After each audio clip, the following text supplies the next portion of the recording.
Bagi saya, fasisme bukanlah bentuk pemerintahan seperti sosialisme atau kapitalisme libertarian. Kedua sistem itu adalah bentuk pemerintahan yang didasarkan pada ekonomi. Mereka punya dasar yang jelas. Fasisme hanyalah cara untuk mendapatkan kekuasaan dan mengonsolidasikannya.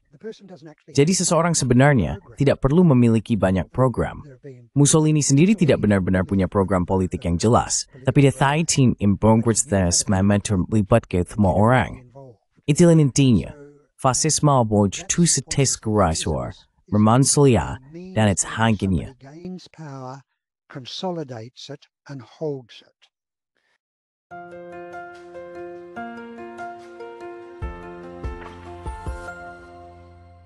Hello everybody, this is Pascal from Literality Studies. Halo semuanya, saya Pascal dari Literality Studies, dan hari ini saya berbicara dengan Dr. Niall McLaren, yang lebih dikenal sebagai Jock, seorang psikiater, penulis, dan kritikus asal Australia. Dr. McLaren menulis, di antara karya-karya lainnya, buku yang sangat mendalam, Narciso, The Psychopathology of Right-Wing Extremism, di mana ia membahas secara rinci hubungan antara narsisme patologis, fasisme sebagai fenomena sosial, dan peran dominasi dalam sistem negara. Inilah yang ingin kita bahas hari ini. Jadi, Dr. McLaren, Jock, selamat datang. So, Dr. McLaren, Jock, welcome. Nagasith.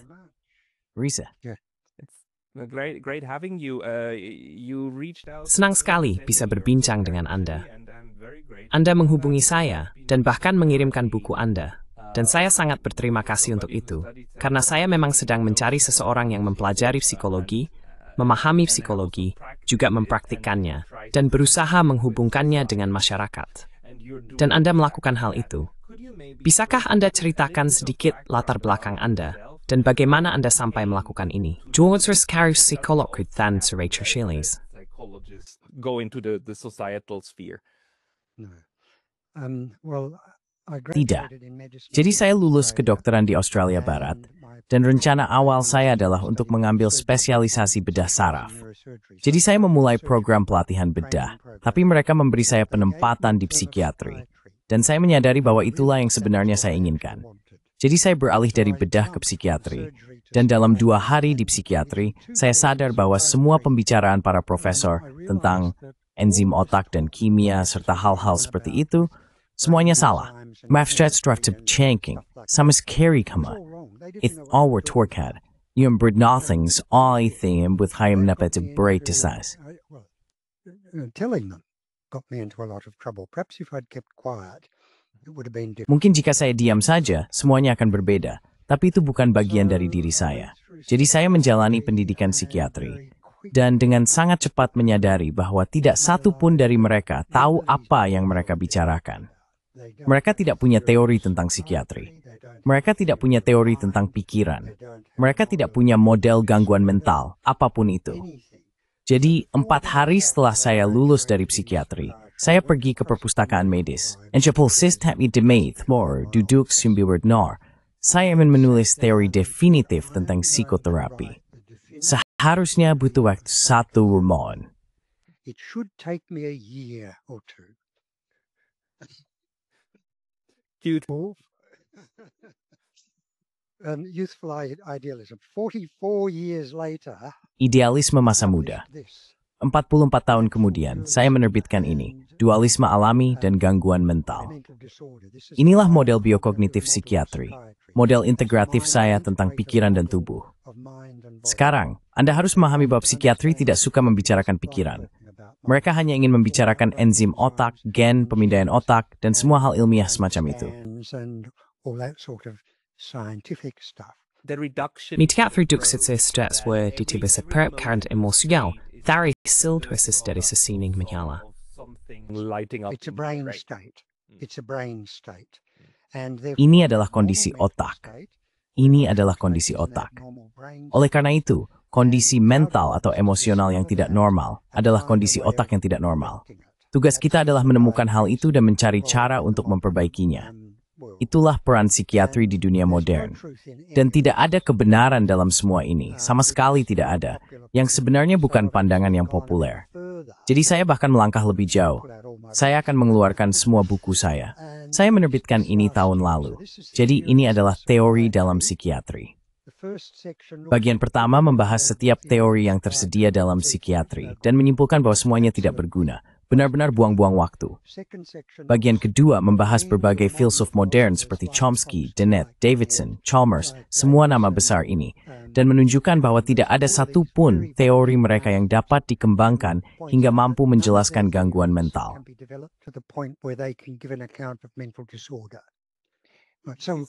Ini sangat menarik karena Dan Dennett dan yang lainnya adalah filsuf pikiran, bukan?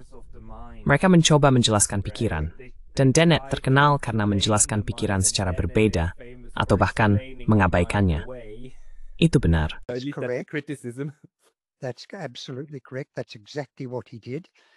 Itu benar sekali. Itulah yang dia lakukan. Dan dalam karya terakhirnya, seperti yang Anda tahu dia meninggal tahun lalu, dalam karya terakhirnya, dia menggunakan apa yang dia sebut sebagai mesin virtual untuk melengkapi rantai kausalitas. Dan apa itu mesin virtual? Nah, itu tidak berwujud, tidak terlokalisasi, tidak mengikuti hukum-hukum alam fisik, dan secara kausal efektif di alam fisik. Itulah kriteria desain untuk sebuah pikiran. Jadi dia gagal. Karya hidup Dennett gagal. Season Magnum Grace ini dalam sebuah makalah, tapi tidak Rimley mesinnya. Itu terus sakit. Bagaimanapun, hal itu menunggu untuk menulis apa yang saya sebut sebagai teori definitif, sebuah model integratif tentang pikiran dan otak.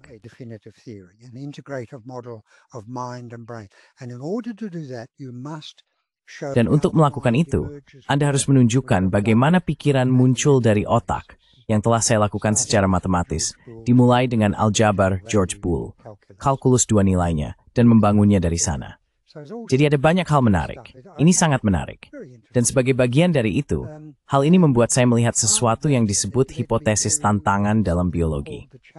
Ini pertama kali ditemukan pada burung pada tahun 1970-an. Inama menemukan bahwa hipotesis ini mempelajari ekonomi testosteron. Ketika seekor burung dispense dan lunjut tes testosteron, berhubungan hemp grafting through tip descent.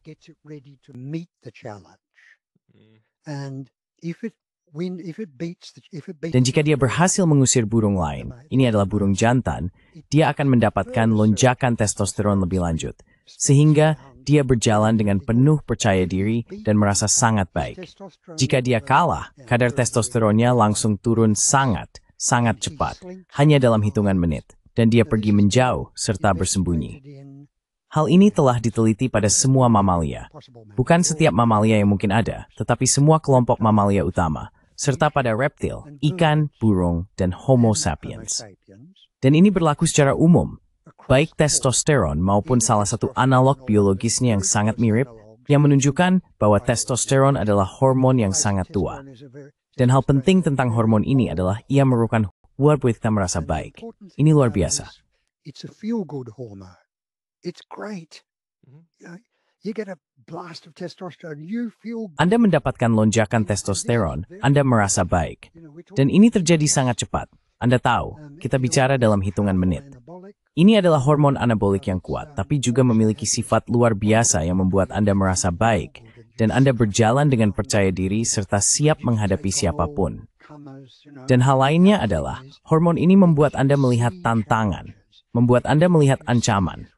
Jadi ini adalah bagian integral dari respons terhadap ancaman. Kita selalu membicarakan respons adrenalin, tapi sebenarnya bagian yang sangat besar dari itu adalah respons testosteron. Dan hal ini sering diabaikan. Dan itulah yang membuat saya tarik untuk meneliti manusia. Look at this in human affairs. And when you look at human affairs from the point of view of. Dan ketika Anda melihat urusan manusia dari sudut pandang manusia yang berusaha menjadi dominan, laki-laki dominan akan merasa senang. Jika dia dijatuhkan dari posisinya, dia mulai merasa buruk. Semakin jauh dia turun dalam hierarki, semakin buruk perasaannya. Jadi manusia atau hewan yang berada di dasar hierarki merasa tidak enak, dan mereka ingin naik kembali. Maka mereka akan mencoba menjatuhkan pemimpin tertinggi ini, si alfa. Mereka bisa tunduk dan berjalan seperti udara yang membingkuk. Dan mereka mengawal tertengking dan memikirkan, bahwa itu memikirkan hal ini. Mereka menyerang gini. Di sini the map power knowledge strength. They're going to attack him. And this is across the board.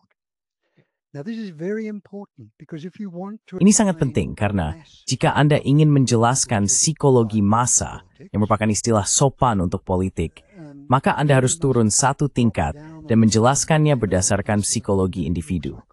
Dan ini menjadi sangat penting ketika Anda melihat seseorang seperti John Mearsheimer, ilmuwan politik Amerika. Mearsheimer bahwa hubungan internasional itu anarkis. Oleh karena itu, setiap negara harus berjuang dan bertarung untuk membangun dominasi di wilayah lokalnya. Ia menyebutnya hegemoni lokal. Tapi saya tidak. Saya menyebutnya dominasi, karena itulah istilah yang kita gunakan dalam biologi. Dan saya pikir penting untuk membuat semua orang sadar bahwa kita sedang membicarakan dominasi biologi massa. We are talking mass biology. This is fantastic and Ini luar biasa, dan ini sangat-sangat penting. Sebelum kita membahas berbagai konsep yang Anda jelaskan dalam buku Anda, izinkan saya bertanya ini terlebih dahulu. Jika kita menjelaskan masyarakat atau fungsi masyarakat, cara kerja masyarakat, sebagai fungsi dari psikologi individu, maka kita juga menggunakan pendekatan reduksionis, bukan? Dan kita menuju entitas yang lebih kecil. Menurut Anda, apakah ada sifat emergen dalam suatu sistem yang tidak muncul pada tingkat yang lebih rendah, tetapi karena cara sistem itu berinteraksi, sifat-sifat tersebut mulai muncul pada tingkat yang lebih tinggi? Apakah itu merupakan faktor atau tidak? Yes, that is a factor. Ya, itu memang merupakan salah satu faktor. Saya membahasnya secara rinci, konsep kemunculan, karena itu sangat penting. Dan itu juga sangat sulit. Ada teori matematika tentang kemunculan yang harus saya akui sebenarnya tidak saya pahami.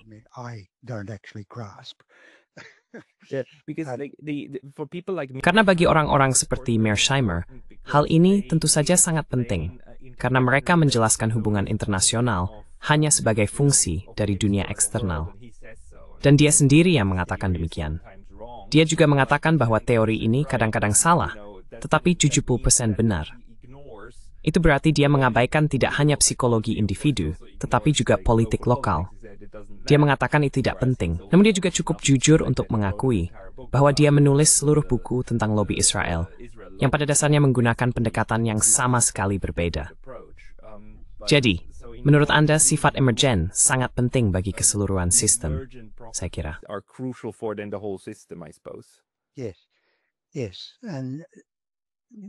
Ya, dan apa yang bisa kita sebut sebagai psikologi massa atau politik, pada kenyataannya adalah psikologi individu dalam skala besar. Dan itu sangat penting. Sekarang, masalah dengan karya Mearsheimer adalah dia mengatakan hubungan internasional itu anarkis. Oleh karena itu, negara-negara harus berjuang untuk membangun dominasi lokal. Saya katakan dia salah. Dia benar-benar salah. Dia membalikkan urutannya.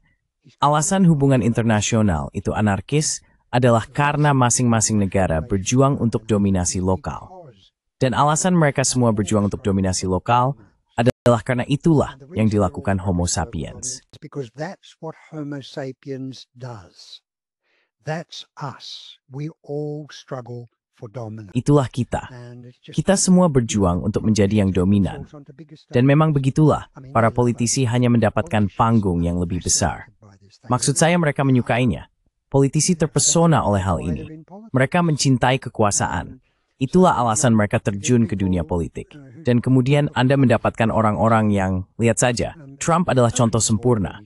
Sama sekali tidak punya bakat atau minat, tapi sangat terobsesi dengan kekuasaan dan mendominasi orang lain. Dan tahu haliar i the West stepping regum puris, at isak fmemidu cry in right and that turning. Tanaforth. Itir ausen through tinopoidik. Is him. That's why he's in politics. Ya, disinilah kita membahas narsisme. Bisakah kamu membaca secara singkat agar utama sepit? Narcissism, people talk about narcissism as something bad. Orang-orang membicarakan narsisme seolah-olah itu sesuatu yang buruk, padahal tidak. Sebenarnya, itu adalah salah satu ekstrem dari konsep penghargaan diri. Kita memang harus punya rasa penghargaan terhadap diri sendiri.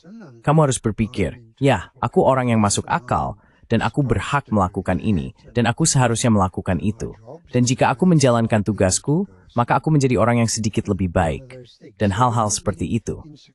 Dalam psikiatri, kamu akan bertemu banyak orang yang tidak punya penghargaan diri, tidak punya harga diri. Biasanya mereka mengalami masa kecil yang sangat buruk. Disinilah pelecehan seksual dan kekerasan fisik terjadi. Karena itu benar-benar menghancurkan harga diri mereka. Jadi mereka bisa tumbuh menjadi individu yang penakut, tunduk, terlalu takut untuk menatap ke atas, atau mereka bisa menjadi agresif untuk menutupi hal itu. Or they can become aggressive to cover it up. And that's extremely common. Dan itu sangat umum terjadi. Jadi itulah sisi harga diri rendah, yang tentu saja merupakan sebagian besar dari praktik psikiatri. Tapi di sisi lain, ada orang-orang yang memiliki rasa percaya diri yang sangat tinggi, dalam arti mereka percaya bahwa mereka berhak mendapatkan apapun yang mereka inginkan. Saya melihat itu, maka itu milik saya. Terima kasih. Serahkan. Saya melihat wanita itu, kirim dia ke sini. Saya melihat rumah itu, pindahlah karena saya ingin menempatinya. Dan inilah politik hak istimewa. Inilah yang dilakukan orang-orang kaya. Mereka dibesarkan dengan keyakinan bahwa mereka berhak mendapatkan lebih dan lebih lagi. Masalahnya, semakin banyak yang mereka dapatkan, semakin mereka merasa berhak atas lebih banyak lagi. Ini hanya memperkuat diri sendiri. It just feeds on itself. And in this sense, the narcissism. Dan dalam hal ini, narsisme, seperti yang Anda bahas dalam buku, adalah sifat psikologis individual yang sangat ekstrem. Jadi rasa berhak dan juga hak untuk menggunakan kekuasaan. Bisakah Anda menjelaskan itu sedikit lebih jauh? Dan mungkin gunakan Donald Trump sebagai contoh, karena menurut saya dia sangat mewakili hal ini. Tapi tentu saja, ini juga berlaku untuk orang lain, bukan? But it would go for others, of course, right? I mean, Yeah. I mean, there's thousands, millions of Ya, examples. ya, maksud saya, ada ribuan jutaan contoh, tapi ada tema-tema berbeda dalam narsisme. Ada rasa harga diri, dan pada tingkat orang biasa yang bekerja, itu hanya kamu tahu, saya orang biasa, saya bukan orang luar biasa. Saya punya hak tertentu, tapi saya juga punya banyak kewajiban. Lalu sesuatu terjadi dan mereka terlihat lebih baik dan mereka berkata, oh lihat aku, oh aku luar biasa, ini menyenangkan, aku mau lagi, terima kasih. Dan inilah yang persis dilakukan oleh tentara. Mereka mengambil semua anak-anak malang ini yang berusia 18 tahun dan otak mereka seperti tanah liat. Saya harus menyebutkan bahwa saya banyak pengalaman militer dalam hal berurusan dengan para veteran dan anggota yang masih bertugas selama lebih dari 45 tahun atau semacamnya. Jadi saya sudah melihat banyak veteran, dan ceritanya selalu sama. Anak malang ini biasanya dari keluarga yang berantakan. Saya pikir 60% atau 80% rekrutan di Inggris berasal dari keluarga yang berantakan, semacam isi. Recruits in the UK are from broken families, that sort of thing. So they join the military to feel better, to feel warm. Jadi mereka bergabung dengan militer untuk merasa lebih baik, merasa dibutuhkan, merasa menjadi bagian dari sesuatu yang besar, berbeda dari perasaan sebagai orang buangan. Lalu mereka dipakaikan seragam yang indah, seragam yang menawan, dan mereka pergi ke gym, membentuk tubuh, dan tiba-tiba jadinya, lihat aku, lihat aku. Dan kemudian itu terus berkembang dan berkembang. Dan itu juga poin lainnya tentang konsep dalam psikologi kognitif. Konsep itu berubah seiring waktu. Ia tidak statis, ia tidak tetap. Jadi orang bisa berubah sesuai dengan keadaan mereka. Dan disitulah semuanya menjadi rumit. Tapi kita kesampingkan dulu hal itu. Jadi unsur narsisme adalah lihat aku. Tapi ketika itu digabungkan dengan dorongan untuk berkuasa, ketika dua hal itu bersatu, maka kita punya masalah. Maka kita punya masalah. Then we've got trouble. yeah, and then you explain that. Ya, lalu dia menjelaskan bahwa disitulah narsisme mulai berinteraksi dengan fasisme. Dan fasisme, menurut pandangan Anda, dalam buku Anda, bukanlah sesuatu yang ada di tahun 1920-an dan 1930-an, di Jerman, Italia, dan Jepang. Ini adalah sesuatu yang benar-benar berbeda. Ini sangat besar. Bisakah Anda membantu kami memahaminya? Can you help approach it? Well, fascism to me is not a form of. Bagi saya, fasisme bukanlah bentuk pemerintahan seperti sosialisme atau kapitalisme libertarian yang merupakan bentuk pemerintahan.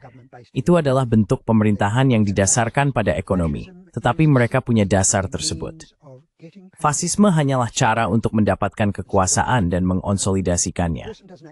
Jadi seseorang sebenarnya tidak perlu memiliki banyak program. Mussolini sebenarnya tidak punya banyak program politik. Sixty membangkitkan small tembakan spona ord. Jadi ini WLF. Fasisme cara seseorang memperoleh kekuasaan, mengonsolidasikannya, dan mengeksekusi. Yeah, but so this is a universal trait. Ini adalah sifat universal dari semua sistem politik, di mana kita menarik garis antara fungsi normal politik, cara kerja politik pada umumnya, karena fakta bahwa kita perlu mengorganisir diri dalam kelompok dan mengelola interaksi antara individu-individu yang memiliki kebutuhan berbeda. Dan kapan hal itu kemudian menjadi sesuatu yang perlu kita khawatirkan, seperti yang biasanya kita maksud dengan istilah fasisme.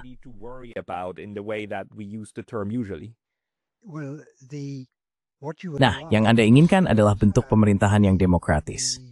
Jadi Anda memiliki aturan yang sangat ketat, mekanisme pengawasan, keseimbangan kekuasaan, dan semua hal semacam itu untuk memastikan tidak ada seorang pun yang bisa mendapatkan kekuasaan, mengonsolidasikannya, dan mempertahankannya. Jadi, sistem demokrasi Yaik sebenarnya bersifat antifasis, dalam arti ia mendistribusi kekuasaan itu tidak bisa dikecilkan.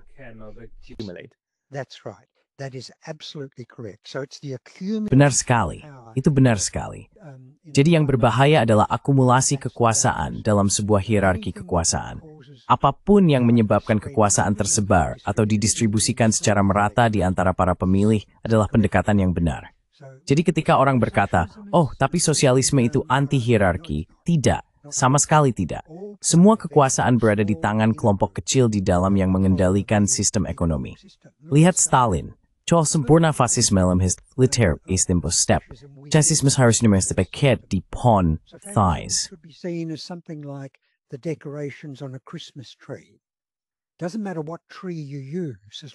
Tidak masalah pohon apa yang kamu gunakan.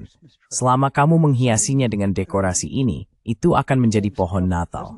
Begitu juga dengan bentuk pemerintahan. Tidak peduli bentuk pemerintahan apa yang kamu gunakan. Jika kamu menghiasinya dengan ciri-ciri fasis, maka kamu akan berakhir dengan sistem fasis. Tapi hal yang penting adalah menghancurkan basis demokrasi dalam masyarakat. Itulah yang sedang terjadi. Sebenarnya, ini terjadi hampir di seluruh dunia. Di Amerika, maaf, sekoper step pa G-Merks beliau thems boprar. Dan itu sebab de fremd stimbali.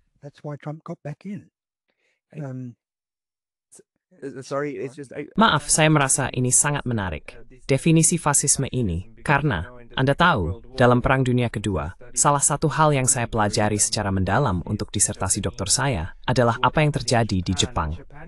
Dan Jepang itu menarik karena, dalam arti tertentu, ini adalah kebalikan dari apa yang Anda gambarkan. Jepang biasanya digambarkan sebagai negara fasis, tetapi sebenarnya, salah satu masalah yang dihadapi negara itu adalah kekuasaan tersebar di begitu banyak pusat, terutama di dalam angkatan bersenjata, sehingga satu institusi bisa menyeret yang lain. Antara tahun 1945, Jepang memiliki 13 kabinet yang terus-menerus runtuh. Ini, dalam arti tertentu, adalah kebalikan dari apa yang Anda gambarkan sebagai akumulasi kekuasaan hanya di tangan segelintir orang.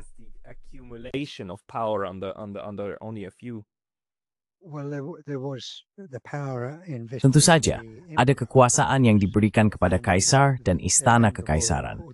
Tapi kemudian, satu tingkat di bawah itu, ada sekelompok besar orang yang saling bersaing, masing-masing berusaha memperluas wilayah kekuasaannya sendiri, membuatnya semakin besar, dan menyingkirkan yang lain. Maksud saya, jika Jepang berhasil menaklukkan kecenderungan itu pada 1931, mereka mungkin akan memenangkan Perang Dunia Kedua.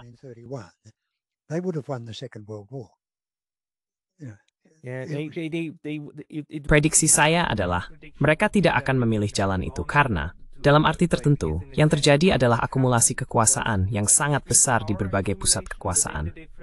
Tidak, bahkan itu pun tidak sepenuhnya benar. Maksud saya, bahkan, saya tidak tahu.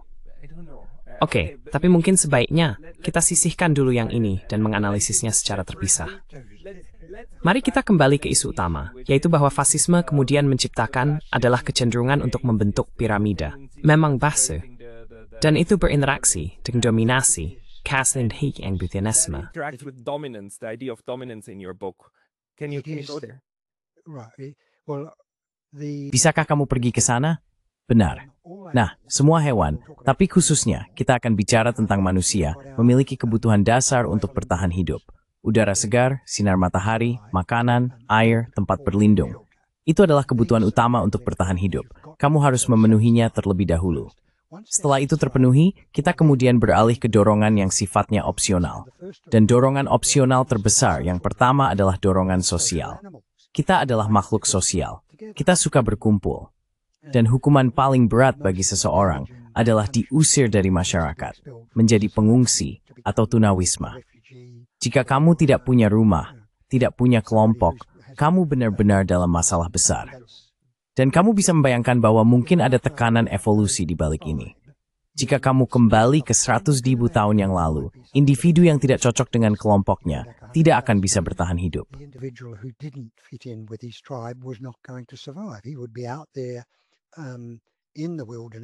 Dia akan berada di luar sana di alam liar, dan dia akan mati. Jadi tidak diragukan lagi, kecemasan manusia mereda karena adanya kontak dengan manusia lain. Itu mereda dengan cepat. Setelah kebutuhan itu terpenuhi, dorongan sosial, kita lalu beralih ke kebutuhan besar berikutnya, yaitu dorongan dominasi. Begitu kita membentuk sebuah masyarakat, kita juga membentuk hierarki dominasi. Memang begitulah adanya. Karena berada di posisi atas dalam hierarki dominasi, terasa lebih baik daripada di posisi bawah. Jadi ada dorongan yang sangat kuat yang terus-menerus terjadi pada manusia. Dalam kelompok manusia manapun, dimanapun, mereka akan berusaha mengatur diri mereka sendiri ke dalam hierarki dominasi.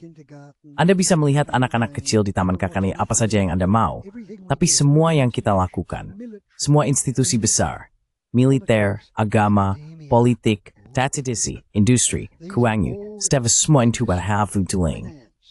Semua berfungsi mit espinkt.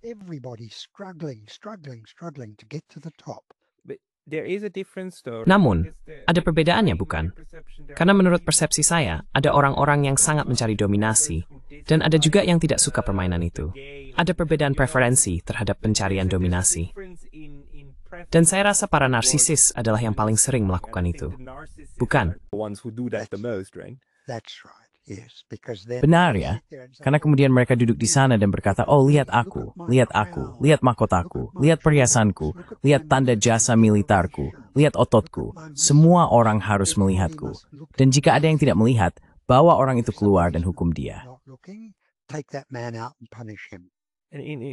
Dalam kepercayaan populer, hal ini kemudian dikaitkan dengan rendahnya rasa percaya diri.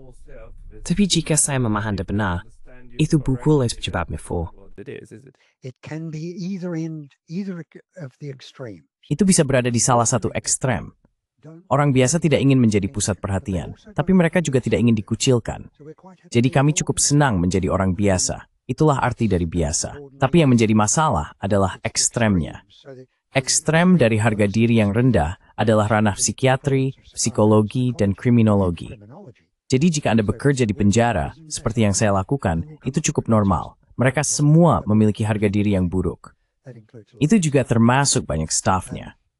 Dan jika Anda pergi ke ujung yang lain, harga diri yang tinggi datang dengan rasa berhak yang tinggi, dan keinginan untuk lebih dan lebih banyak kekuasaan.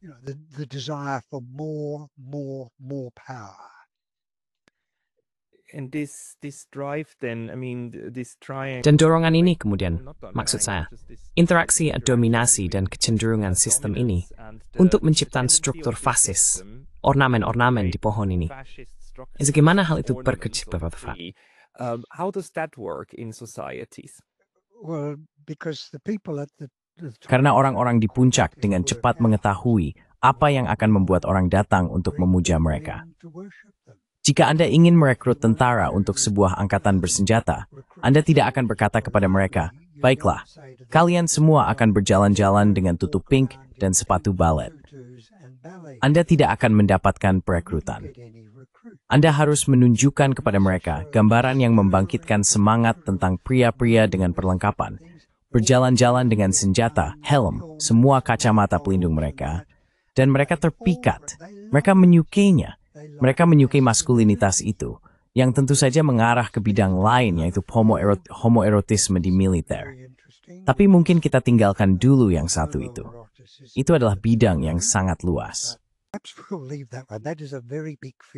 No, I would like to go there. I mean, I would like. Tidak, saya ingin membahas itu. Kita hanya sempat membicarakannya secara singkat sebelumnya, tapi ini adalah bagian yang sangat penting dari fasisme. Seorang teman baik saya selalu berkata, lihat, fasisme paling baik dipahami sebagai fenomena estetika, karena estetika itu sangat penting, terutama estetika homoerotis dan estetika tubuh laki-laki. Anda menaruhnya di sampul buku Anda. You put it on the cover of your book. Put it on the cover. This is an Kemarin po ito sample. Ini step towards door phases at Athens member tikul due. Lihau priyatempoy ng chalana piyaksin dar. Makisermiyay, semuanya sutiks bagath menmiwan. Ingat themo pamazan etis nyo. And that's part of the ethos. Why is it that there's this Mengapa? clear, Mengapa ada estetika yang jelas? Bukan hanya estetika biasa, tetapi juga estetika homoerotik. Dan kita semua tahu bahwa ketika kita melihat, maksud saya, seragam Nazi sangat dirancang dengan baik. Dan mereka menampilkan tubuh pria dengan cara yang sangat, Anda tahu, hampir erotis. like Yes. position? Why? Because it's all driven by Kenapa? Karena semua ini didorong oleh testosteron. Hierarki dominasi didorong oleh testosteron. Dan itu mengarah pada poin penting. Orang yang naik dalam hierarki akan merasa semakin baik, dan dia mendapatkan lebih banyak energi batin. Orang yang turun dalam hierarki merasa sangat buruk, sehingga dia akan melawan agar tidak didorong ke bawah. Itu membawa kita pada paradoks hierarki. Di satu sisi, kita memiliki dorongan kuat untuk naik ke puncak dan tetap di sana. Di sisi lain, yang menyeimbangkan itu adalah rasa takut dan benci untuk didorong ke bawah dan diperlakukan sebagai kelas 2. Jadi orang yang ditekan atau ditindas harus melawan. Dia harus berjuang untuk mempertahankan harga dirinya. Dan kita seharusnya memberitahu hal ini kepada Pak Netanyahu. Dia tidak memahaminya. We should tell Mr. Netanyahu this. He doesn't understand it. No, I mean he's obviously caught in the Bukan, maksud saya, dia jelas terjebak dalam seluruh. Saya ingin menggunakan istilah yang sangat buruk, yang sebenarnya tidak menjelaskan apa-apa, sebuah kekacauan besar dari apa yang sedang terjadi. Tapi hal-hal yang membuat masyarakat tidak hanya menjadi kejam, tapi juga genosidal, kan? Saya pikir Israel sedang menunjukkan kepada kita seperti apa sebuah masyarakat ketika sudah sangat jauh di jalan itu, di mana bahkan pembunuhan massal terhadap orang-orang yang dipenjara menjadi sesuatu yang membuatmu merasa senang, yang menempatkan diri memvoice angst. Ses debelo for the brain terjadi. feel good and gives you more testosterone because that's probably what's Because going on. that's exactly right. Because we're killing our. Itu benar sekali. Karena kita sedang membunuh musuh-musuh kita. Ya, kamu lihat, sekarang itulah yang menjadi motifnya. Jadi ya, Israel, Timur Tengah atau Israel adalah topik yang sangat rumit. Tapi jika kamu mundur dan melihatnya melalui kacamata hierarki dominasi, kamu mulai melihat gambaran yang berbeda. Ini sama sekali tidak ada hubungannya dengan agama, tidak ada hubungannya dengan keadilan, tidak ada hubungannya dengan demokrasi, tidak ada satupun. Ini semua tentang kami menginjukanmu, mengusirmu, dan mengambil tanah ini dari kami sendiri. Hari itu, ingintikan. Lupakan semua persoalan ini. Itu hanya propaganda. All the other junk, that's just propaganda. So what about Intimatin des unsur kolonialisme, pemukim, dan sebagainya. colonial? Mahatsa, editua, dengan enjik konsekuensi marusyuj endahat. Just a function of what you just said. It's just Yeah, exactly. It's just it's like Ye mana scholar. Australia tu berskim friends, noni kap kolonialisme begim. colonial act. Orang Inggris melampat Australia kepedan frights and bros. Mana with Greek dan obaber, idam oe. It's nice. We want It's a step we squid that mma. that was it. They just moved in. and then Lalu thujang ramaniina, sa papunong totris course buggy. needs to go. That's it. And so any Aboriginals that resisted were killed. Jadi, setiap orang aborigin yang melawan dibunuh. Mereka dimusnahkan. Sebagian, mereka dimusnahkan oleh penyakit, karena mereka tidak memiliki kekebalan terhadap penyakit-penyakit Eropa. Orang aborigin di sekitar pelabuhan Sydney dimusnahkan dalam waktu sekitar 2,5 tahun, terutama oleh cacar. Jika Anda pergi ke wilayah Kimberley di Australia Barat bagian utara, tempat saya bekerja selama 6 tahun sebagai psikiater paling terisolasi di dunia, mereka tidak memiliki kekebalan terhadap batuk rejen dan campak, dan mereka hampir punah pada tahun 1930-an. Hanya ada sekitar 300 atau 400 orang yang tersisa di seluruh wilayah seluas sekitar 100.000 km persegi. Hanya beberapa ratus orang yang tersisa di sekitar Kalumburu. Only a few hundred people left in around Kalumburu, and so that's what happened. Is that the British? Jadi begitulah yang terjadi. Orang Inggris berlayar ke pantai timur Australia berpikir, itu kelihatan bagus. Kenapa tidak kita ambil saja? Dan itu sama saja. Mereka melakukan hal yang sama di India, di Kanada, di Afrika Selatan. Dan orang Prancis melakukan hal yang sama di Afrika Utara. Orang Belanda melakukan hal yang sama di Indonesia. Mereka begitu saja masuk. Baru tahun 1926, Belanda menaklukkan Bali, dan yang terjadi pembantaian besar-besaran ketika mengambil alih Bali. Itu baru, kebun lama. Belum 100 tahun yang lalu. Tahun depan baru 100 tahun. That's not that long ago. It's not 100 years. It's 100 years ago next year. It's incredible, and Itu luar biasa. Dan yang sangat luar biasa bagi saya adalah keyakinan di Eropa, Amerika Utara, dan Anda tahu di Barat kolektif, bahwa kolonialisme sudah berakhir, kan? Sudah lama berlalu. Maksud saya, kita tidak melakukan itu lagi. Rasanya seperti, ayolah astaga. Tapi baiklah, mari kita kembali ke topik ini. Bagaimana psikologi dominasi dan upaya untuk mencapainya kemudian memengaruhi masyarakat-masyarakat ini, yang kemudian menciptakan budaya militeristik, yang juga tentu saja mengenai berbeda. Is NTMS tedim Jumaris tes Inggris pemakiman rata. And the funeral of the Queen. Well, yeah, I think anybody who. Ya, saya rasa siapapun yang menonton itu, saya menontonnya karena keluarga saya menonton. Dan itu adalah sejarah. Saya ingat penobatannya. Dan saya ingat ayahnya meninggal, kematian sang raja. Dan sekarang kita melihat kematiannya. Tapi seluruh upacara itu adalah latihan dalam hierarki sosial. Ada agama, benar. Jadi ada Uskup Agung Canterbury dengan jubahnya yang indah. Jubah itu langsung berasal dari Bizantium. Memang dari sanalah asalnya.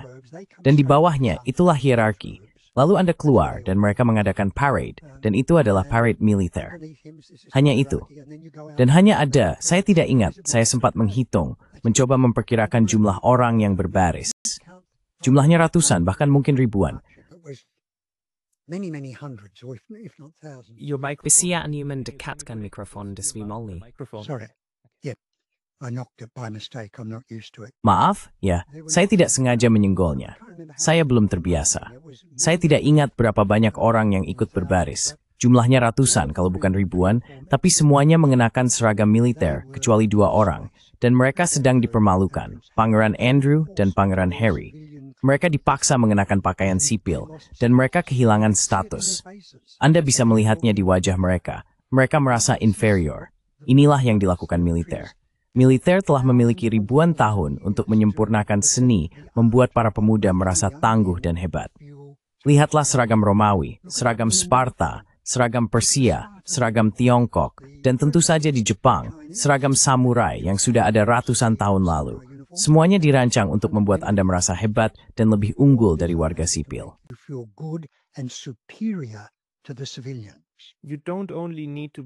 Kamu tidak hanya perlu dilindungi, atau mereka tidak hanya perlu memiliki fungsi, mereka juga perlu memiliki bentuk agar dapat memenuhi fungsi psikologis.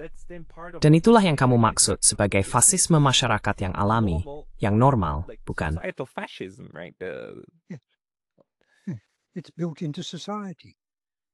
Ya, itu sudah menjadi bagian dari masyarakat. Hanya itu saja. Jadi, jika Anda ingin membuat orang terkesan dengan status Anda mengenakan seragam. Anda pergi ke rumah sakit dan para dokter berjalan-jalan dengan jas putih, meskipun mereka sebenarnya tidak membutuhkan jas putih. Saya selalu menolak. Saya tidak pernah memakai jas putih seumur hidup saya, karena menurut saya itu hanya menyedihkan. Dan para kepala rumah sakit juga berjalan-jalan dengan jas putih. Padahal, it's in mau, it's noduk demata, Spineworth.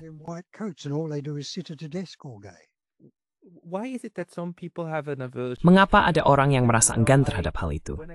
Karena kamu tahu, waktu saya mendapat gelar PhD, saya menghindari upacaranya karena saya tidak mau memakai jubah itu, yang menurut saya konyol. Itu hanya sebuah ritual yang konyol. Kamu benar sekali. Mengapa ada orang yang tidak menginginkannya, sementara yang lain justru sangat menginginkannya? While others crave for it. Because I think some people can see through it. Karena menurut saya, beberapa orang bisa melihatnya dengan jelas. Mereka melihatnya apa adanya, hanya sekelompok pria tua yang berdandan untuk mengesankan semua orang. Hanya itu saja. Maksud saya juga mengalami hal yang sama. Saya punya jubah psikiatri. Saya memakainya sekali. Hanya itu. Kamu harus memakainya. Kamu tidak bisa ikut wisuda tanpa itu. Dan setelah itu tidak. Jubah itu hanya disimpan di lemari sampai akhirnya rusak sendiri.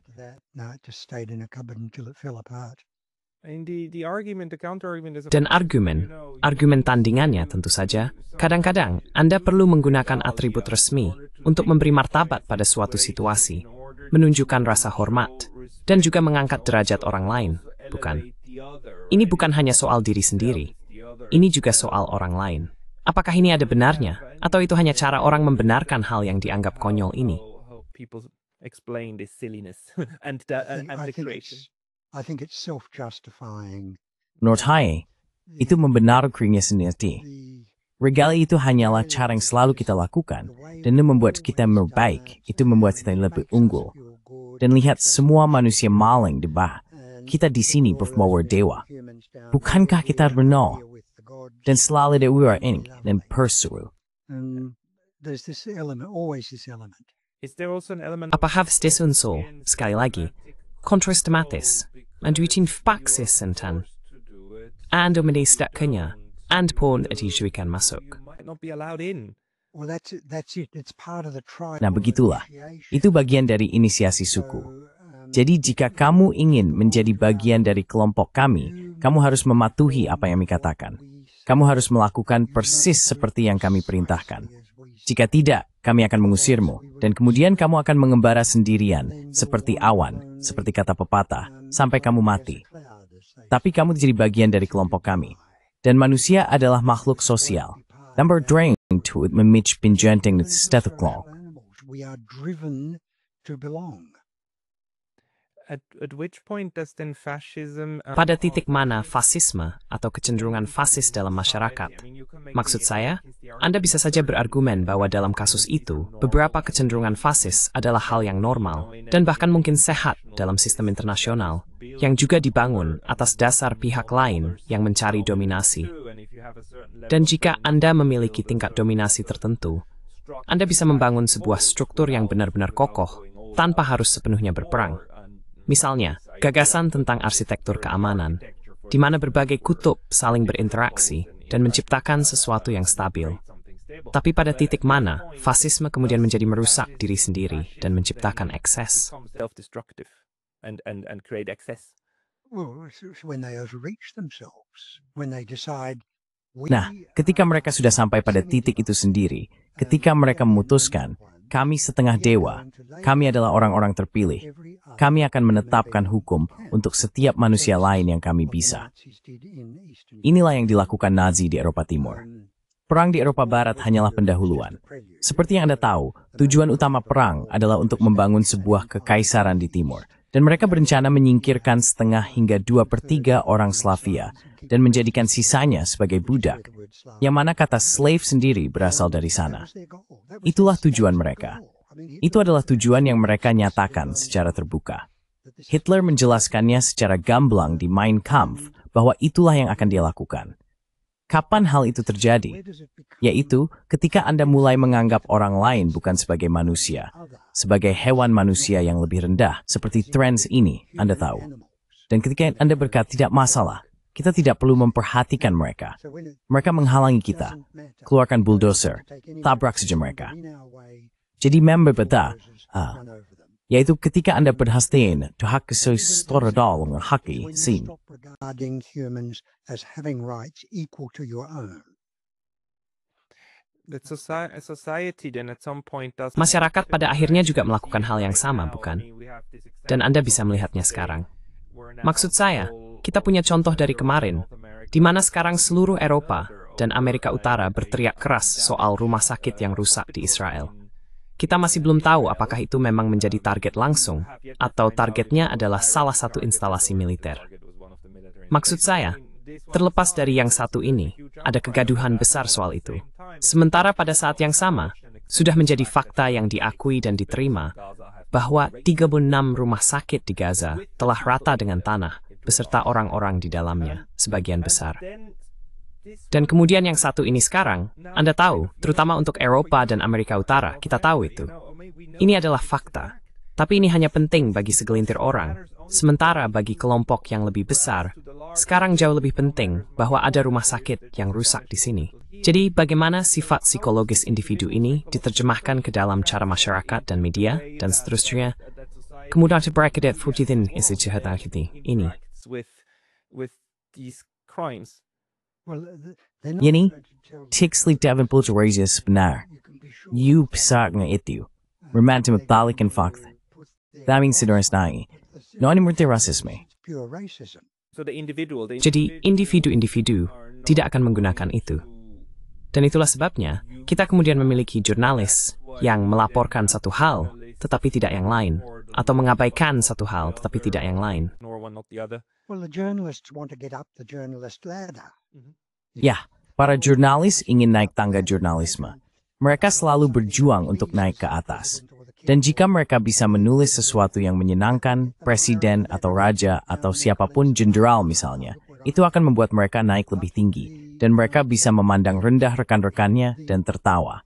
Hahaha, lihat di mana saya sekarang.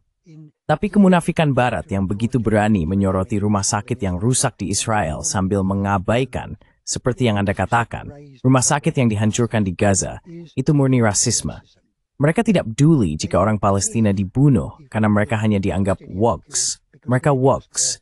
Mari kita bicara apa adanya. Begitulah cara orang berpikir. Mereka tidak peduli. Mereka dianggap manusia kelas 2.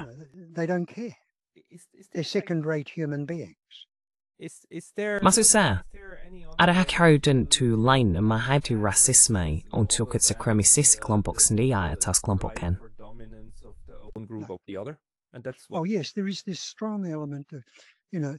Oh ya, ada unsur kuat dari, Anda tahu, bagian dari menjadi makhluk sosial adalah kita memiliki ketakutan terhadap orang lain.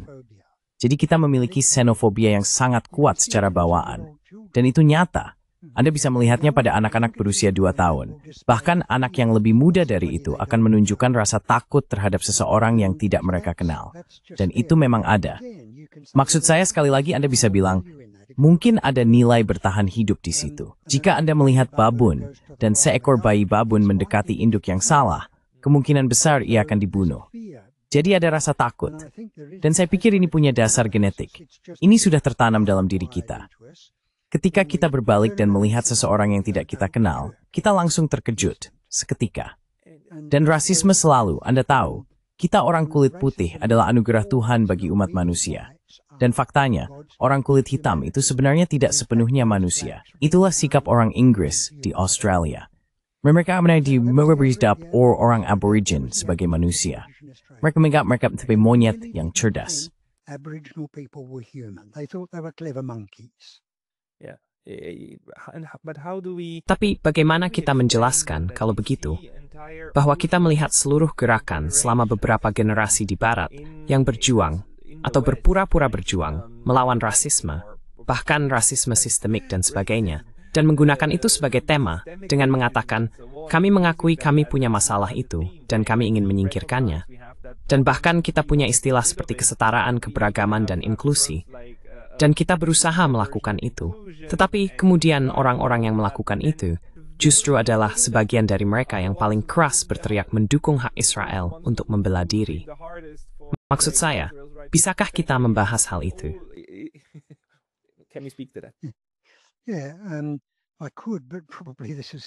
Ya, saya bisa. Tapi mungkin kita harus mengadakan seminar tentang itu, menurut saya, dengan belasan pembicara selama beberapa hari. Saya bilang sebelumnya bahwa psikologi manusia berkembang dan berubah dalam rentang hidup seseorang. Jadi seseorang di usia 18 tahun bisa berpikir, saya akan bersikap baik pada semua orang. Saya tidak suka rasisme. Saya tidak suka merendahkan kaum gay.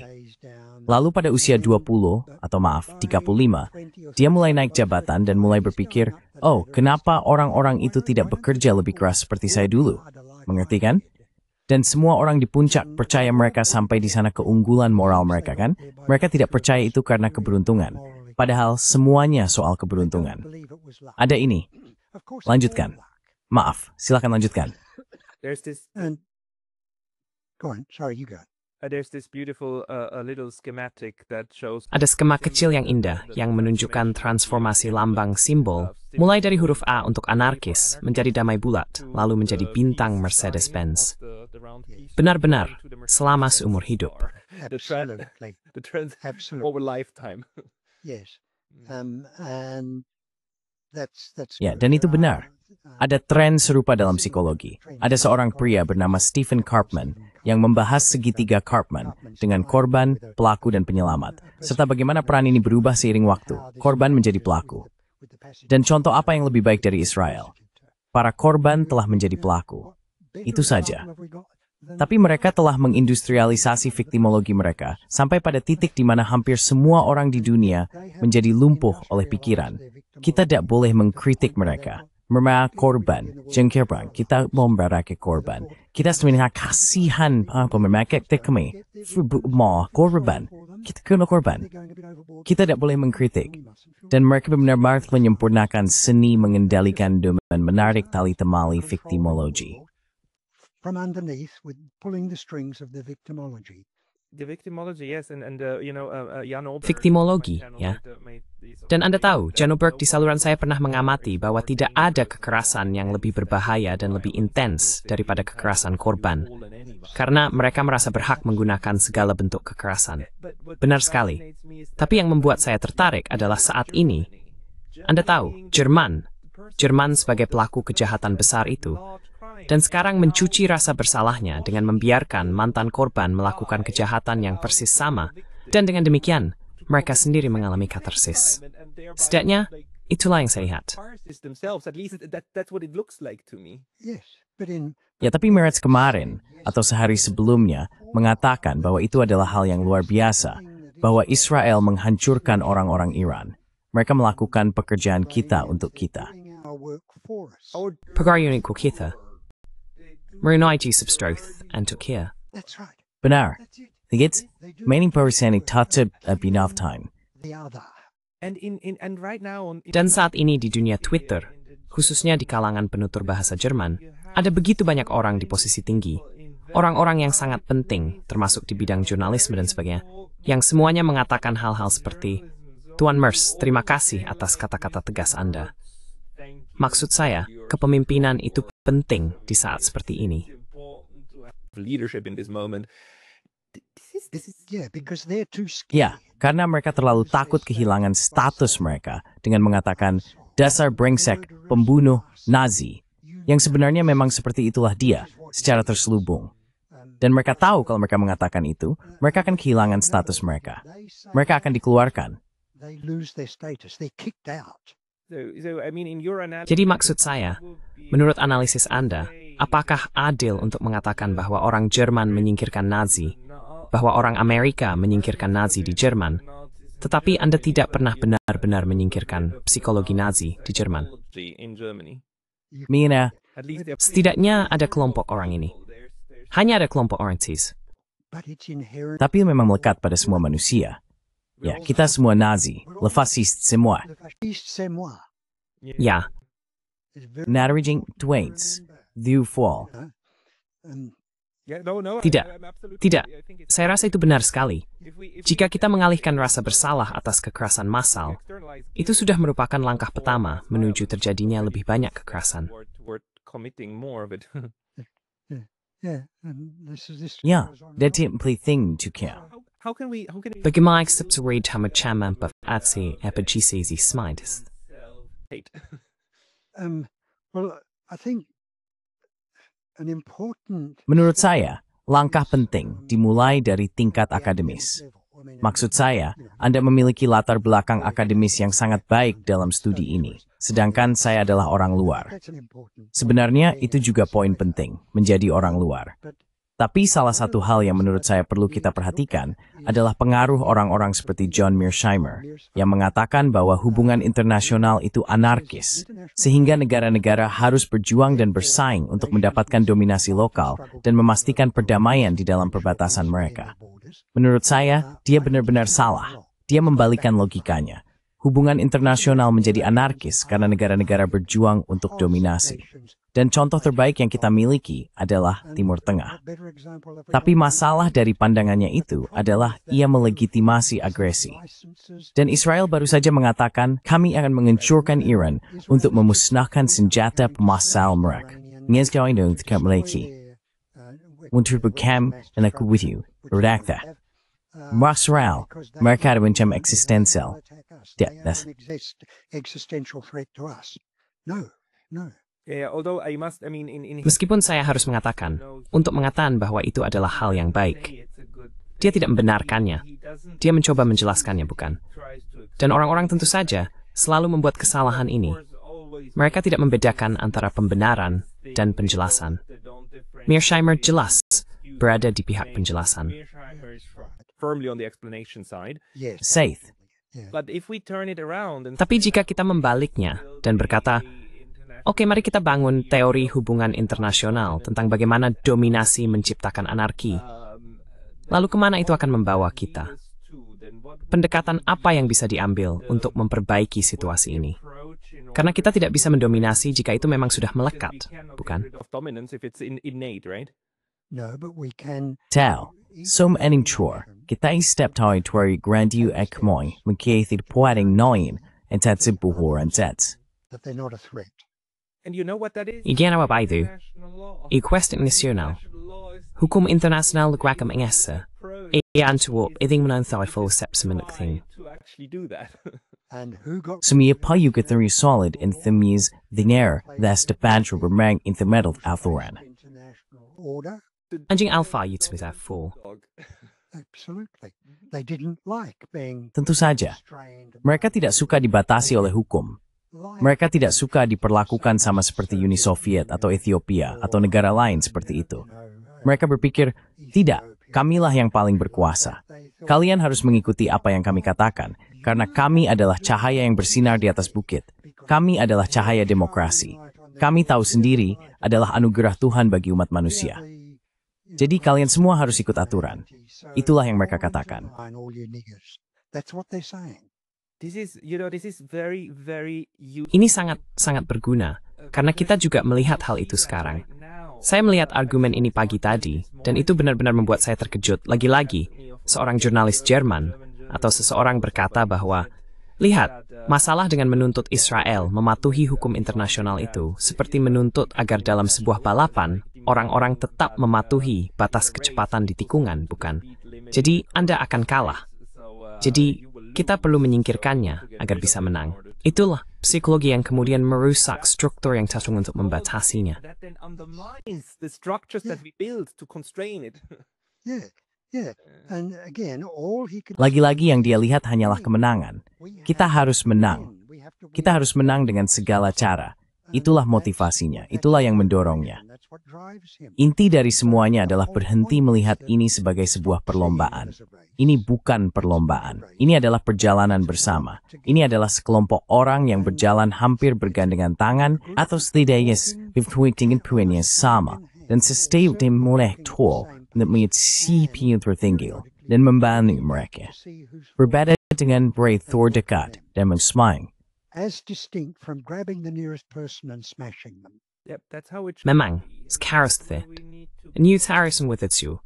Appreciate. we need to figure Itu out bagi how zek to step husmam toku kanawan siwatafi di salit tuwo. smash the other one. Well, I think the first thing is that everybody. Ya, menurut saya hal pertama adalah semua orang harus tahu persis apa yang sedang terjadi. Dan jika kamu mengatakan kepada orang-orang, saya tidak tahu, saya akan sebut saja orang-orang yang sangat tidak saya sukai. Tony Blair, John Howard, dan George Bush. 3 orang itu.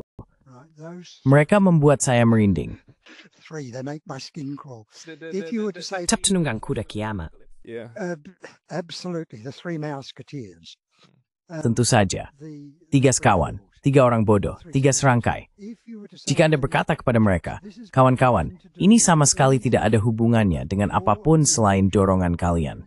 Dorongan kalian untuk menginvasi Irak sama sekali tidak ada hubungannya dengan demokrasi, kebebasan, keadilan, bla bla, senjata pemusnah massal, bla bla bla. Ini sepenuhnya soal minyak dan menghancurkan ancaman. Sama persis seperti yang mereka lakukan di Iran tahun 1993. Persis sama, yang teptat sebestempo Allende di Chile 1994. Same as they did to Allende in Chile. This is where Jeffrey. Disinilah Jeffrey Sachs masuk dan mengatakan bahwa gerakan neokonservatif memiliki dorongan mutlak untuk mendominasi, dan mereka tidak menerima apapun selain dominasi mutlak. Itulah sebabnya mereka tidak menerima ya sebagai jawaban. Mereka menginginkan lebih dari sekadar ya. Mereka menginginkan penaklukan. Maksud saya, sekali lagi, kita melihat hal itu pada Iran. AS berkata, kamu tidak boleh memiliki bom nuklir. Iran berkata, kami tidak punya bom nuklir. Kami sesking nimk. Namun AS dan Israel tidak menerima itu sebagai jawaban. The US and Israel do not accept that as an answer. That's correct. Yeah, absolutely. Itu benar, ya tentu saja. Karena mereka menginginkan lebih. Mereka menginginkan kendali penuh. Sebenarnya mereka ingin mengubah Iran menjadi tanah hangus yang berasap. Itulah yang ingin mereka lakukan. Kenapa? Karena Iran berkata, tidak, kami tidak akan melakukan seperti yang kalian perintahkan. Kalian tidak memiliki kami. Kalian tidak mengendalikan kami. Pergi ke neraka. Dan itu membuat orang Amerika, Inggris, dan Jerman benar-benar marah. Itu membuat mereka menjadi kalap. Itu memberi mereka testosteron. Ya, karena kamu tahu, mereka tidak sekuat itu. Mereka tidak tiap-tiapkan ledak dan angin. Mereka ingin berteng di kalian dan melihat semua former bertaskan diri dalam kesahan. Dan ini juga menjelaskan, maksud saya, jika kita menggunakan teori ini, itu juga menjelaskan dorongan dari apa yang disebut beberapa pendiri Amerika Serikat sebagai pembatas, seperti Quincy Adams, yang mengatakan bahwa Amerika tidak pergi keluar untuk mencari monster yang harus dihancurkan. Kecenderungan alami, kecenderungan fasis dari negara-negara adalah pergi keluar dan mencari monster untuk dihancurkan. Dan bahkan jika kamu berhasil menghancurkan satu, kamu akan terus mencari yang berikutnya dan berikutnya. Dan saya pikir dalam bukumu, kamu menekankan poin yang sangat penting, bahwa disinilah fasisme pada akhirnya selalu perlu menghancurkan dirinya sendiri, bukan?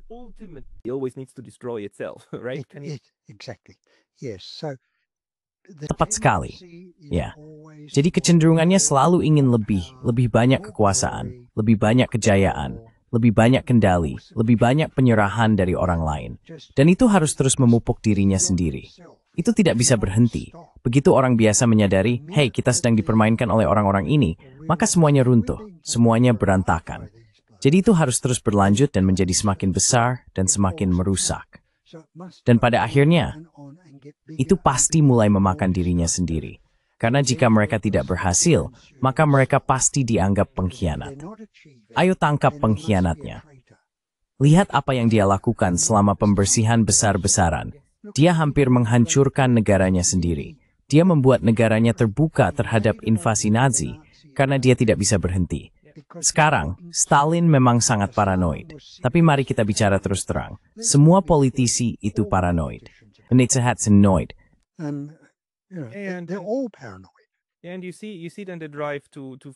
Dan Anda bisa melihat dorongan untuk mencari pembenaran guna membersihkan dari dalam. Kita melihat bagaimana Donald Trump melakukannya sampai batas tertentu. Meskipun selalu ada pertanyaan tentang jenis analisis terhadap deep state dan sebagainya, itu adil atau tidak. Tapi mari kita kesampingkan itu. Jepang memiliki di dalam institusi fasis mereka, terutama militer, polisi militer. Dan polisi militer adalah institusi yang paling ditakuti. Karena mereka bisa saja datang dan mengambil orang lalu membunuhnya. Karena mereka mencari musuh dari dalam.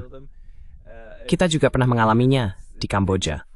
Di Kamboja, setelah semuanya runtuh, Khmer Merah melakukan genosida terhadap rakyatnya sendiri, bukan? they have to get rid of the enemy within. But this is all very Mereka harus menyingkirkan musuh dari dalam. Tapi ini semua memang bagian dari fasisme itu sendiri sebagai gerakan politik. Karena mereka melawan musuh eksternal dan mereka harus menyatukan semua orang di dalam. Namun pada saat yang sama, selalu ada musuh internal. Di Jerman Nazi, itu adalah orang Yahudi. Di Amerika, saat ini adalah generasi woke. Di Israel, itu adalah kaum moderat. Nah, kaum moderat di sana tinggal pergi, itu mudah. Di Iran, mereka melakukan pembersihan besar-besaran setelah perang. Revolusi 1979, sama saja, selalu sama. Singkirkan musuh dari dalam. Tapi kemudian, ketika sistem mulai gagal, pasti karena ada musuh. Bukan karena sistem kita salah atau tidak bagus, tapi karena ada musuh internal. Jadi kita mulai memakannya, dan pada akhirnya fasisme pasti akan memakan dirinya sendiri. Ia akan habis, tapi kemudian dalam satu generasi, ia akan kembali. Dan Bertolt Brecht mengatakan itu dengan tepat. Dia bilang, kamu pikir kamu sudah menyingkirkannya, tapi tebak apa? Si jalang itu sedang birahi lagi.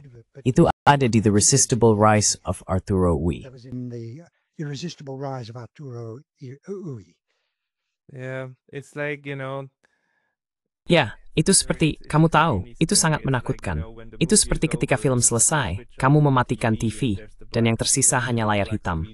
Dan di layar hitam itu ada dirimu. Kamu melihat dirimu sendiri. Dan itulah fasis berikutnya yang muncul setelah film selesai. Tapi satu hal lagi, ini sangat penting maksudku, tentang keterkaitan ini. Dan satu hal yang juga sering saya dengar dari banyak rekan saya, termasuk Jan Oberg, adalah bahwa mereka menjelaskan kegagalan dan dorongan menuju sistem yang lebih militeristik dan fasis, terutama di barat di Eropa, juga sebagai akibat dari berakhirnya pada kakistokrasi, pemerintahan oleh orang-orang bodoh, oleh yang terburuk, pemerintahan oleh yang terburuk. Apakah itu juga berperan dalam proses fasistisasi masyarakat, menurut pandanganmu? Of a society, also the way you see it? Yeah, because the political Ya, karena sistem politik biasanya terbuka untuk pemain yang paling agresif. Ini bukan sistem yang membina yang terbaik dan memilih dari beragam potensi manusia. Sistem ini tidak memilih yang terbaik. Bukan seperti itu. Yang terjadi adalah orang-orang saling mendorong untuk naik ke puncak. Dan yang paling agresif, paling tidak berprinsip, serta paling bodoh justru yang sampai ke atas. the most dim-witted get to the top. And the ones who Dan mereka tidak mampu memilih eksorasi, bukan? Menu teeth.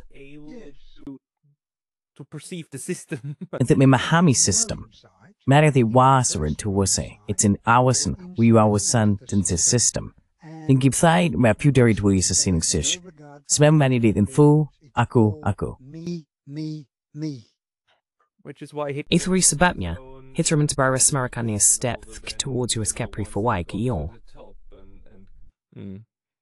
Well, in the 1934, Nah, pada tahun 1934, maksudmu ya, pembunuhan Röhm dan Röhm.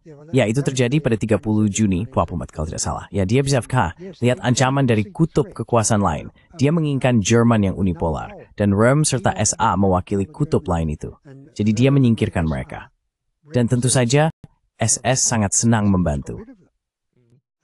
and of course the SS were delighted to assist. Yeah. Jika kita membawa ini lagi ke tingkat hubungan internasional, itulah cara kita bisa menjelaskan ketakutan primordial di Barat, yang begitu terbiasa dengan dunia unipolar. Sehingga sekarang, dengan munculnya beberapa kutub, hal itu justru mendorong motivasi untuk mendominasi. Itulah yang membuat mereka semakin berusaha keras. That's what makes them push even harder. Yeah, and all of this talk in America about China is a threat. Semua pembicaraan di Amerika tentang Cina adalah ancaman. Cina itu agresif, yang kemudian digaungkan juga di negara bodoh saya ini oleh para Perdana Menteri setengah pintar yang pernah kami miliki. Mereka hanya menirukan saja. Anda tahu, Cina adalah ancaman, Mereka agresif, kita harus punya kapal selam nuklir untuk menghadapi ancaman Cina. Omong kosong total. Tapi bagaimanapun juga, ya ini tentang pemikiran bahwa ada pihak lain yang bisa setara, Dan ada unsur rasial yang sangat kuat di sini. Sangat kuat. Orang Amerika tidak bisa menerima gagasan harus tunduk pada orang Cina. Mereka lebih memilih mencabut lidah mereka sendiri dengan tang daripada harus berkata, "Selamat pagi, Pak. Ya, apa kabar? Anda bosnya." Mereka tidak akan pernah mengatakan itu. How do you do? You're the boss. They will never say that. It's racist. It is. Itu rasis. Memang begitu. Dan lihat, Neil, Jock, ini wawasan yang luar biasa yang kalian berikan kepada kami. Kita sudah melewati batas 1 jam. Saya rasa kita perlu membicarakan ini lagi, dan saya akan menghubungi kalian segera setelah saya punya pertanyaan lain. Satu pertanyaan saja, inversi yang kamu maksud pembalikan, kamu tahu, dalam hubungan internasional, anarki dan dominasi. Apakah ada teori? Apakah ada seseorang yang pernah mengemukakan argumen itu sebelumnya? Mereka Teresa Kowalson dan Boas Prismenu. I couldn't answer that question. Saya tidak bisa menjawab pertanyaan itu. Saya seorang psikiater. Saya tidak bisa menjawab dari sejarah hubungan internasional. Saya memang menyebutkan perjuangan dalam hierarki dominasi. Orang yang berjuang untuk naik ke puncak, dan orang yang berjuang agar tidak didorong ke bawah. Nah, itulah paradoks hierarki. Kita memiliki dua dorongan yang saling bertentangan di dalam diri kita masing-masing. Kita semua ingin menjadi dominan. Putem en kita ilikin mestolth. Dan itu ada sep infober kefing. Ya, memang begitu. Terus sampai Miroslav Lanimu kekor. That's why Miroslav sees chaos. Tapi disitulah kita perlu mengeksplorasi. Kamu tahu, pendekatan psikologis terhadap hubungan internasional. Sebuah teori psikologis tentang hubungan internasional. Menurut saya, itu adalah cara berpikir yang sangat berguna, karena mungkin bisa memberi kita alat nyata untuk mencegah hal-hal terburuk.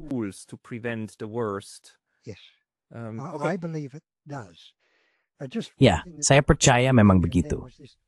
Satu hal yang Anda sebutkan tadi adalah teori ekonomi, yang sebenarnya bukan teori, yaitu neoliberalisme. Nah, saya sudah sedikit meneliti soal itu, dan menurut saya semuanya salah karena mereka tidak memiliki dasar psikologi manusia. Itu hanyalah dorongan fasis dalam istilah ekonomi, itu saja. Itu adalah dorongan untuk mendominasi.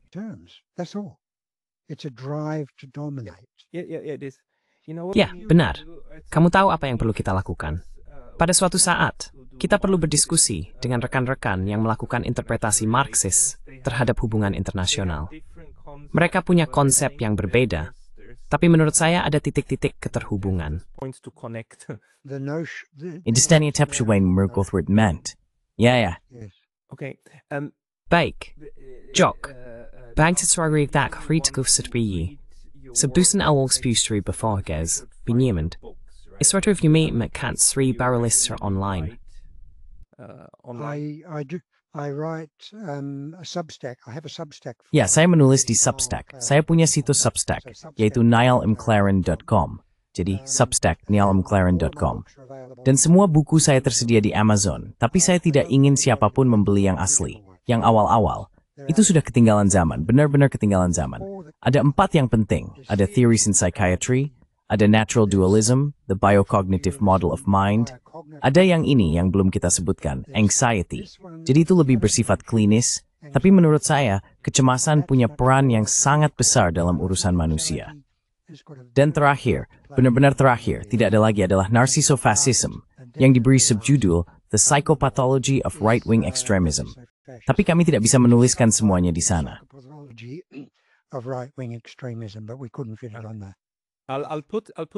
Saya akan mencuitkan dokumen Humble dan Substack and di deskripsi ini.